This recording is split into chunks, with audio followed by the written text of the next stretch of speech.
shift the discussion a little bit to some broader issues that have to do with the field of international development itself. You've all been out working in the trenches. You've been working in organizations that play important roles in development, whether it's at the city level or at a level of a multinational corporation, multinational agency, or at the level of a central government. And what I think we need to hear, particularly those of us who are academics and who study in the field of international development, is really what are the challenges that you face and that you have faced and that you're grappling with right now that we're not taking seriously enough, or that we haven't addressed, or that we really need to spend more time thinking about? I will leave that to whomever would like to respond. Okay, Sylvia.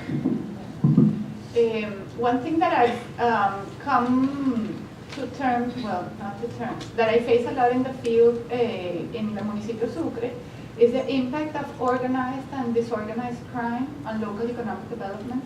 I work with a relocation of 3,000 street vendors. Some of them are involved in drug rings, prostitution rings. I don't think there has been enough written, about how you dismantle these rings when you don't have enough police resources. And that's, I think, and it's a growing problem all over the world. I see Venezuela is being overrun by FARC and guerrilla, and then you have the Al-Qaeda movement, madrasas going up everywhere in the Middle East. And well, I think this is a big challenge for governance and for economic development. And then another big challenge that I see is that Latin American countries are still quite young in terms of their demographic composition. But, and Europe is old in terms of their demographic composition, and young people in Europe are not able to support this old population. And at least what I see in Venezuela, it's possible that a lot of these young people, because they don't have opportunity for education, will become old without ever having been really productive. And that's a big question, right? There's these great demographic shifts coming up, and they're not the traditional ones that you're seeing in developed countries, and that will be a huge problem for developing countries, in Latin America in particular, which is the cases I know best. I'll say also one thing that is not necessarily, I mean, it's a frontier more than a challenge. But for me, it has been a challenge because I wasn't prepared to confront that this whole field is. I think our international development policy should understand better the dynamics of the web. Especially in project design and even evaluation, I think has a lot to understand of how these tools can be used. Because surprisingly enough, even coming from MIT, which is supposed to be like the hub of this, the origin of all this web thing, I knew basically nothing about the social dynamics of the web. And I've been exposed to new projects that try to design a platform for project development with participatory dynamics using a web platform. And it's hard for people of our age because we didn't grow up with that technology, but I am being pulled in by interacting with people that are much younger than me or just more modern and up to date. And I realized that something that has nothing to do with technology is happening in the way people interact. And it's a great resource that allows you to involve thousands of intelligences on one problem in new ways. And it all depends on how things are designed. The numbers are increasing dramatically, and so things are changing in ways that I think we have to try to understand. Maybe I am in the wrong place to say this because everyone knows more than I do, but my feeling is that we tend to underestimate still, yet even at MIT, this. wanted to bring up very briefly, when I was at MIT, my master's thesis is on successful government and non-governmental interventions and what we were calling at the time rural Afro-Brazilian communities, which are quilombos, comunidades quilombolas, Colombia de Norte Palenques, Maroons, etc. And I think what's interesting and one of the trends is that at that time when I was doing my graduate work, no one had really heard of these communities. They were very unknown. In fact, using a word like quilombo in the title would have been very, very complicated. I'm looking at Rodrigo, and I remember the first time he told me this was slang in Argentina. If something is a mess, it says un quilombo, right? So again, how this idea of identity, but not just identity for identity politics' sake, but identity for understanding gaps in development, right? And we know that there are these persistent gaps that continue in these kind of more rural, isolated, marginalized, whether they're African descendant communities or indigenous communities. I just wanted to mention very briefly, like even in a place like, well, it's not Argentina, but Uruguay and Montevideo, the African descendant population is about 14%. The African descendant population in a place like Porto Alegre is about 14%. The African descendant population here in the US is about 14%. So again, you're looking at places that have historically been seen as very, very European, that have these communities that are very, very marginalized and isolated. And the work that we've done at the bank is if you look at things like labor market discrimination. Labor market discrimination means that many of these individuals, despite kind of levels of education, they're not integrated into the economic lives of their societies. And what does that mean? I mean, we can measure that GDP may increase by 20% or 30% if they were fully integrated into the labor market. We also know that when you're doing and designing conditional cash transfer programs and you don't take into account the peculiarities of development for indigenous communities or African descendant populations or others, you may end up with outcomes that are not particularly desirable. And we're seeing some of that in Panama, for example, with the CUNA, where many women, because conditional cash transfers often, these are oportunidades in Mexico or Bolsa Familia in Brazil, these cash transfers go to the women, and the women say to the men, you know what, I'd rather have you not work.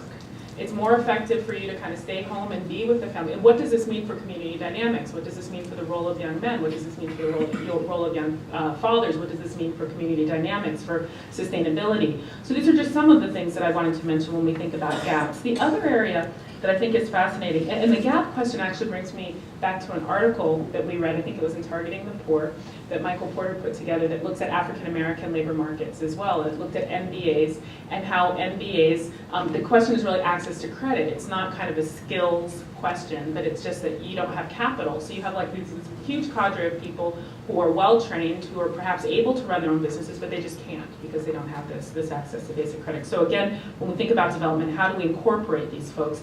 I did an article a couple of years back for the UN that also looks at for Latin America, where I work, if these communities are not incorporated, you also may miss the Millennium Development Goals. And in a pretty substantial way with the exclusion of these communities and populations. The other two areas I wanted to mention very, very briefly. One is at the IDB, we're beginning to look more and more at life cycle lending.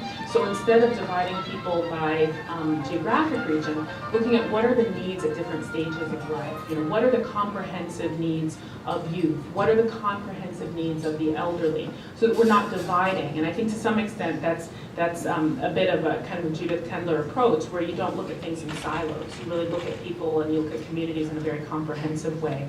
And the other area I wanted to mention is client-focused lending. I mean, we do a lot at the IDB looking at what are the needs of the governments.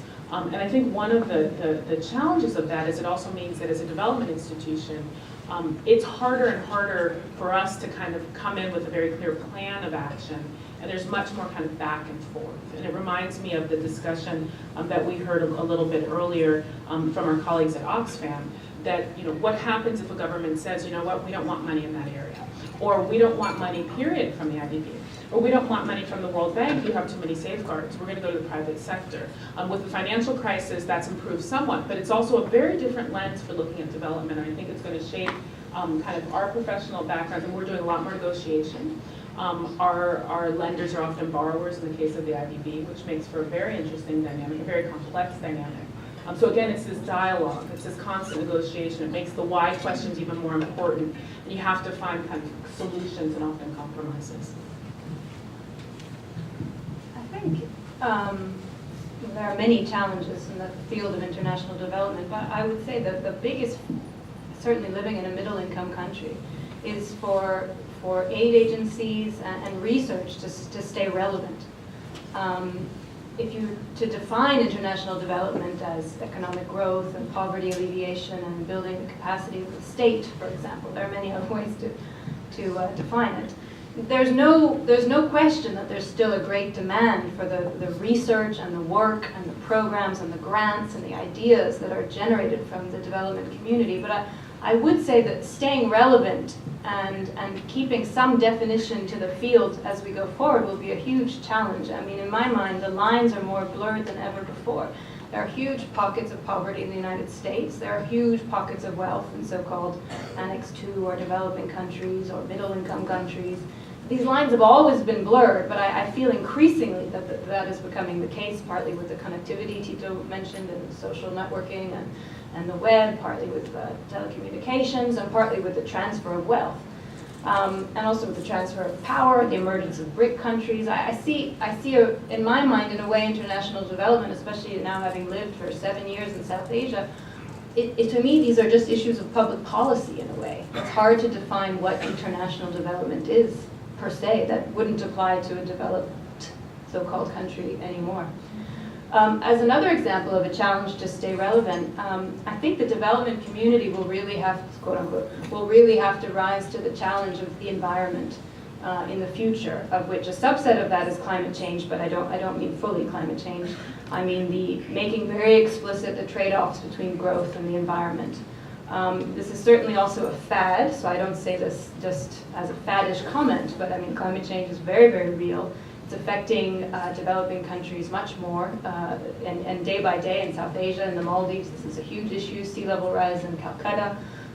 This is something that I don't think the development community is fully prepared and equipped to respond to, nor are elected officials.